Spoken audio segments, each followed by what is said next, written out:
I'm good, bro. Appreciate it. Max, can you just describe the feeling in the room after this one? Get back on track? Yeah, it was awesome. We every time we come out to play on Sundays, we expect to win, and today we did that. So hasn't been exactly the results we've wanted, but just about staying the course and continuing to improve. And we had a really good week of practice and translated to the field. So we definitely have some things to clean up as well. We know that, but yeah, it definitely feels good, getting a win. Can you talk about the position group of the D-line, and felt like everybody was kind of flying around out there? Yeah, it's awesome. The standard we set for ourselves in that room is, top tier. Love those guys, man. We have a ton of young guys, proving themselves, and guys with, a ton of energy. So it's a blessing, being able to go to work with them every day.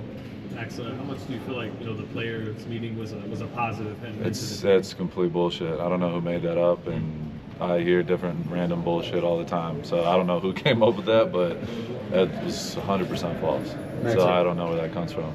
Max, earlier this week, Patrick Graham said he was tired of the talk. He was ready for you guys to do it. Was that the mentality going into the game this week? 100%. Anybody could talk, but when it really comes down to it, it's about going out there and getting the results. And it comes from the preparation, and focus on where your feet are at, not worrying about tomorrow, worry about yesterday, just being exactly where you're at, and it's going to give you the better chance to be at your best the next day. So that's our mindset, and like I said, we had a really good week of practice, and we have awesome guys in this locker room, so it was really cool being out there and seeing all the guys flying around. Max, as a team, you guys had 6 sacks. How easy is it to really get after the quarterback and rush a pass when you stop the run as well as you did today? Yeah, it's everything matters. Playing complementary football, we know that. And it goes with special teams, with offense. The offense is scoring points, moving the ball. It just makes everything easier. And we talk about it as a unit. We're very open and honest. We have. Every Monday it's Tell the Truth Monday. We go in there and, how are we going to help each other out? How are we going to, put ourselves in more, easier situations where we can go be at our best. And, it's on all of us to be at our best. Our defense, we haven't been at our best all year. The offense hasn't, the special teams haven't, but I know we're focused on getting better, and that's all you can do. So yeah, we've just stayed together, through all the things going on around us, and staying focused on what matters, and that's trying to get wins. Heading to Kansas City next week, how much do you take from this game, and how much do you put behind you?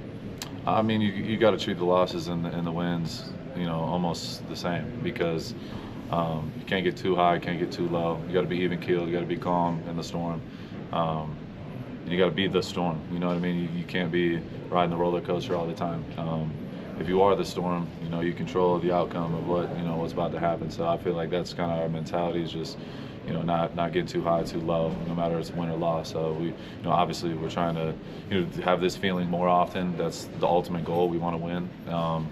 But like you said, just because we won doesn't mean you just forget about all the things that we got to fix. So we got to address, more things as well. But I think we're going in the right direction. So just one day at a time mentality. I feel like before I ask my question, the ice is looking nice. Appreciate it. It's nice. So now for the question. It wasn't just one guy on defense. It was multiple guys. What does that do for you as a group when everyone's chipping in? Yeah, we can't do it alone. It can't just be one guy. It can't just be a couple guys. It's got to be all of us, doing our 111th. And, Coach McMahon, our special teams coach, talks about it all the time. Just do your 111th and dominate your role. And everybody's going to have, the optimal, success that you can possibly have. If you're just focused on your, selfish things and I need to get mine and da-da-da-da-da, you're, ultimately you're not going to get what you want, and you're going to hurt the team. And if you're doing it with no intent to receive, it's going to come back twofold, and I truly, believe in that. What kind of spark is Devin White in the locker room?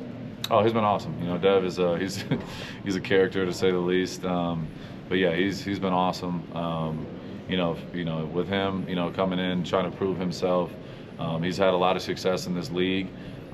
He's moved around, in the last couple of years, but having him being here, and just seeing, the energy he brings has been really cool. So, me and him got an awesome relationship, and it's just about, holding each other accountable at all times. That's what it's all about. Me and him, we go back and forth and talk our shit in practice, and you know, whether it's a locker room, whether it's a practice field, whatever it is, like it's that competition to try to just, you know, always be the one bringing the most juice and the most energy and the most, you know, the best execution, who's making the most plays. That's what I feel like when you have that healthy competition, it's just going to help, you know, the team overall. On top of that, how do guys like Jamal Adams and Jeremy Chin also play into that?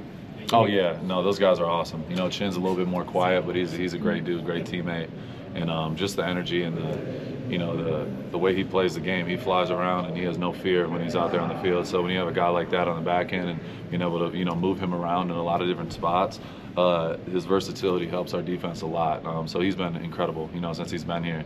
He's one of those guys, there's no nonsense, get to work, and he's been an awesome teammate. But Jamal Adams, another guy, I've known him, like I said, since high school. The energy he brings, the way he plays on the field, he's all over the place, and you know, he's been a big part of our defense. And he's another guy. He's versatile. Play him inside, he can blitz him off the edge, he can come up the middle, he can do a lot of different things. So, like I said, like he's just a great locker room and a great standard setter. You know what I mean, for our team and our defense. So, yeah, got nothing but good things to say about those guys. And then one more in the first half. You made a tackle. It was 1st and 10. You made a tackle at the sticks, at the first down. Do you take pride in being able to cover so much of the field? Yeah, you know, being relentless, you know, I got it freaking tatted on me, so I can see it every day when I'm taking my notes. It's the first thing I see.